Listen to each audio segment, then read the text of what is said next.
In this unit, we're going to look at motivation and emotion. What drives us? What pushes on us to make our choices? Is it us, just us? Are there things happening internally, biologically, physiologically, between our mind and body? What is making us motivated to do certain things? Well, the first thing we'll look at is what's called the drive reduction theory. What drives our actions? Well, if you're a nurse or doctor in the sciences and the social sciences, we tend to look at this idea of a drive reduction theory as that human behavior is motivated by biological needs. So, as you can see in kind of the visual on the left, need is, for example, you have food, I'm thirsty, or I'm hungry, I need water, I got to eat. So your drive will be to eat. You're hungry and you're thirsty. And what happens is, what's going to reduce your behavior and drive reducing behaviors is going to be eating and drinking your food. So if your needs are met, that's fundamental. You have to meet these needs. And you're going to focus in on these things. We talked about and listened to the research on the 36 men that were starved during World War II as part of a psychological experiment to see what happened. And we found out that while they were starving and not getting enough food, all they thought about and talked about was food. So the mind becomes very tunnel in its vision and it's focused on meeting its needs. And this has been applied to other research on people who are in poverty. We talked about people are in poverty, what drives them? Well, if their needs, their basic needs aren't met, then they're focused on that first and foremost, and it can actually lead to poor economic decisions. Whereas if somebody is meeting all their needs, they tend to think maybe more clearer and they make better choices. Now, our bodies are always seeking what's called homeostasis. Homeostasis, or a balanced internal state. Okay? So you're trying to reach this homeostasis, and it's kind of like the equilibrium of our perfect balanced state and of people. And when you get to homeostasis, that's when you're very productive and you can focus and you can accomplish quite a few things. And if your primary drives are biological needs, have to come first, and then your secondary drives are your learned drives, things that you learn you're in need. So our biological needs are going to be food, water, clothes. We're going to learn, especially in adulthood, sex and sleeping, and all these needs are to be met. And that will reach us to homeostasis. Exercise. So you have somebody that is balanced. They have enough food. They eat enough. They eat healthy. They exercise. They get enough sleep. They have a healthy marriage. Maybe then they tend to be much more balanced, and it's easier to focus and meet a lot of other expectations and deal with things like stress and things that might cause frustration and anger.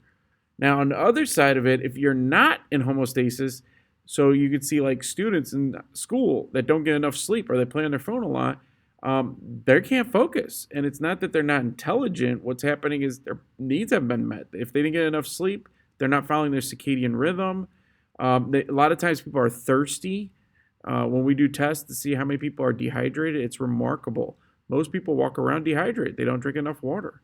They're drinking soda or eating candy, and they're getting too much salt and sugar in their diets, and it's causing imbalances, and it causes problems with focusing and learning and trying to do bigger and better things. Now, what drives our actions is a couple theories. You have the arousal theory that states that we usually seek the highest level of arousal or excitement. So again, I would use this example of the phone in the classroom. What can't you do on a cell phone now? It entertains everything, and it uses psychology, what's called blue light, to simulate daylight outside, which makes you feel good. So it gets your dopamine in your brain up. So playing on your phone really arouses you and me and everybody. That's how the brain works. So it's really hard to compete in the classroom where teachers are trying to get you guys to get aroused and come over and get excited and focused on learning when you could pretty much do whatever you want and you have a contraption in your pocket that takes your attention.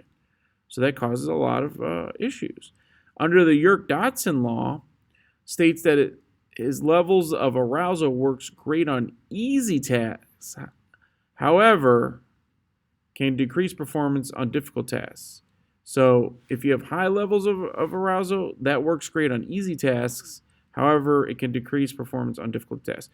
So if you're trying to do something fun or you're trying to get people up and moving and walking around, it's really cool to get everybody's attention and focused.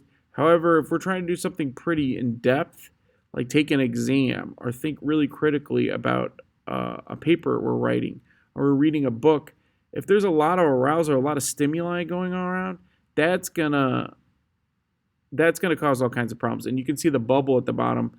It says comfort, anxiety, and then you kind of meet this constructive optimum tension. And what happens if you get too much arousal, it's high, it causes anxiety. And I think you guys have seen this, like if you're taking a test and there's just too much stuff going on, or you had a phone playing and there's music playing and all this stuff, that can actually cause a lot of anxiety. And it's really hard to focus on the test because that's pretty deep cognitive task.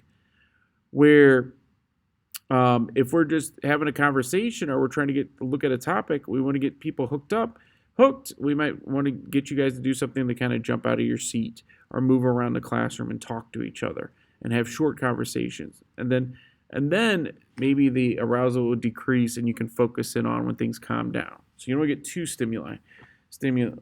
much stimulus, and that's the Yerkes-Dodson law. Now, what drives our actions? Opponent process theory states that people are usually at a normal or baseline state. Okay, so you're kind of at this baseline state, and you're walking around.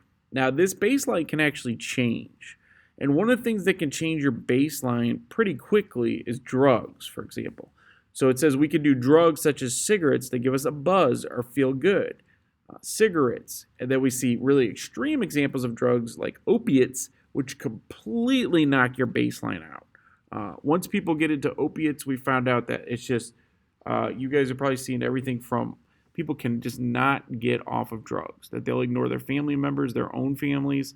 They won't listen to people, and they're so obsessed with this because what they're constantly looking to do is get back to their baseline, and their baseline is being extremely high or buzzed or feeling good. So when they're not feeling that, they're going through what's called withdrawal, and that withdrawal is very painful. And we'll watch a video. You can see drug dealers, drug addicts hurt themselves, and that because they're struggling with all the stress and anxiety, and they can't take it because they're never getting to their baseline. And that's why a lot of like this cold turkey drug use is kind of for hard drugs, we don't do that. Cigarettes, they still have like things like nicotine gum to kind of weave people off. Some people can get out of it without deal with the withdrawal for a couple of days, but mentally it's a fight. So cigarettes drug withdrawal moves it away from our neural baseline and replaces it. Therefore, we have to smoke more cigarettes to maintain our buzz. And we've seen this, it's kind of an epidemic in America today where opiate-based drugs start out messing with our baselines. So people get prescription opiate-based drugs, and these companies have gotten in trouble for this because they know how effective these are at hooking people and creating a customer. And what happens is their baseline changes. So you have back pains, and the doctor prescribes you some kind of opiate-based pill, okay? And some of the drugs that people talk about, like Percocet and Tylenol and all these drugs and these painkillers, and at first it works for the pain, but then they start changing their baseline. So instead of taking the one prescribed pill, and now the doctor says, okay, you only need to take that for 5 days, they want to take 2. Then they need 3 to deal with the pain. And it just keeps going. And if they don't do this, they're going to feel withdrawal and pain in their body. And then it'll lead to sometimes heavier drugs like heroin. And now the drug amongst all is called fentanyl, which is about 50 times more potent than heroin. And we can see that drug overdoses are increasing. And that's because people want to reach their baseline equilibrium, their comfort zone. So the best way to get your equilibrium comfort zone is to keep a balanced, healthy diet, follow your circadian rhythm, exercise, and those are the ways that will help you stay balanced, get enough sleep, and be successful as a person and a student. And that's easy to say and hard to do. So it takes a lot of structure and determination to reach your equilibrium and meet your physiological and biological needs and stay in homeostasis and